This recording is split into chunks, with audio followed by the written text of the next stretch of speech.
రాజకీయాలు వెనుకటి కాలంలో ఎన్నికల సమయంలోనే సందడిగా ఉండేవి. ఆ తర్వాత చప్పగా సాగిపోయేవి. అరుదైన సందర్భంగా మాత్రమే సంచలనాలు చోటు చేసుకునేవి. ఇప్పుడు తెలంగాణ రాష్ట్రంలో ప్రతిరోజు సంచలనమే నమోదవుతోంది. రాజకీయ నాయకులు వ్యక్తిగత కక్షలను దృష్టిలో పెట్టుకుని అడుగులు వేస్తుండటంతో సరికొత్త పరిణామాలు చోటు చేసుకుంటున్నాయి. తెలంగాణలో ప్రస్తుతం రాజకీయాలు రోజుకో తీరుగా మారిపోతున్నాయి. మొన్నటి వరకు అల్లు అర్జున్ వివాదం సంచలనాన్ని సృష్టించగా ఇప్పుడు ఫార్ములా ఈ కేసు కలకలం రేపుతోంది. పురపాలక శాఖ మంత్రిగా కేటీఆర్ ఉన్నప్పుడు 55 కోట్లు ప్రభుత్వ ఖజానా నుండి విదేశీ కంపెనీకి బదలాయించడాన్ని ప్రస్తుత కాంగ్రెస్ ప్రభుత్వం తప్పుపడుతోంది. ఈ విషయాన్ని కేబినెట్ లో కూడా చర్చించలేదు. నేరుగా డబ్బును విదేశీ కంపెనీకి పంపించారు. దీనివల్ల కేంద్రం దర్యాప్తు సంస్థలు ఈ కేసులోకి ప్రవేశించాయి. మొత్తంగా ఏసీబీ, ఈడీ రంగంలోకి దిగాయి. ఫలితంగా ఈ కేసు కొత్త మలుపులు తీసుకుంటోంది. పైగా హైకోర్టు కూడా ఈ కేసు విచారణలో తాము ఏమీ చేయలేమని, దర్యాప్తు సంస్థలు విచారణ చేపడితే అడ్డుకోబోమని స్పష్టం చేసింది. మొత్తంగా చూస్తే ఈ వ్యవహారంలో కేటీఆర్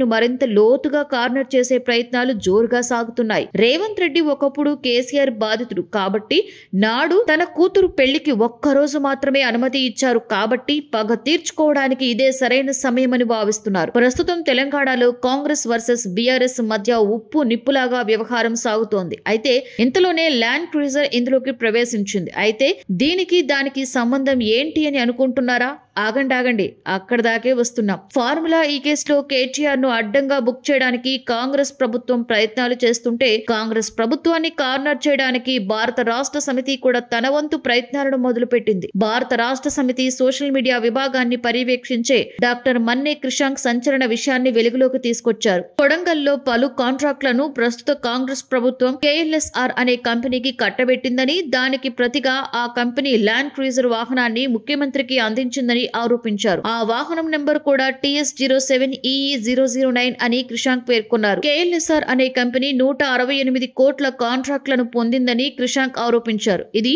క్విడ్-ప్రో-కోకు బలమైన ఉదాహరణ అని ఆయన ఆరోపించారు. అయితే దీనిపై కాంగ్రెస్ పార్టీ కూడా స్పందించింది. ఆ వాహనం ఏదో కాంట్రాక్ట్ కంపెనీ బహుమతిగా ఇచ్చింది కాదని, ముఖ్యమంత్రి సోదరులు గతంలోని కొనుగోలు చేశారని వివరించింది. దానికి సంబంధించి రవాణా శాఖ జారీ చేసిన ధృవపత్రాన్ని సోషల్ మీడియాలో పోస్ట్ చేసింది. అయితే ఫార్ములా ఈ రేస్ లో రోజుకో తీరుగా సంచలనాలు నమోదవుతుండగా ఇప్పుడు కొత్తగా ఇందులోకి ల్యాండ్ క్రూజర్ రావడం సరికొత్త చర్చకు దారితీస్తోంది. ప్రభాత సూర్యుడు జాతీయ తెలుగు దినపత్రిక. ప్రతి అక్షరం నిజం వైపు. నిజం దాగదు, వార్త ఆగదు.